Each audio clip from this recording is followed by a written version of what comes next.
People often wonder, can I occasionally go have some gluten? Could I occasionally, go to McDonald's and have a bad meal? What if I do this 80% of the time?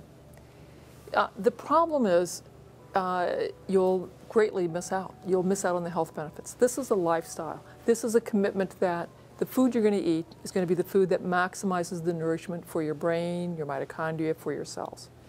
When you cheat, you're screwing yourself. When people begin this diet, I tell them, go through your house, take everything out that doesn't follow on the diet, make a commitment that in your home, that's all you eat, get the whole family on board. And it will take a while to learn how you go out with friends, how you can order, go for salads, get olive oil and some lemon juice, or bring your own dressing to go with that, have a grilled meat on the side, and that will work. There's a learning curve. But don't cheat. The person you're cheating is yourself. And if you do this halfway, if you do this 50% of the time, you do it 80% of the time, and you'll say, it did not do anything for me, that's because you didn't do it. You have to do it the whole way to get the full benefit.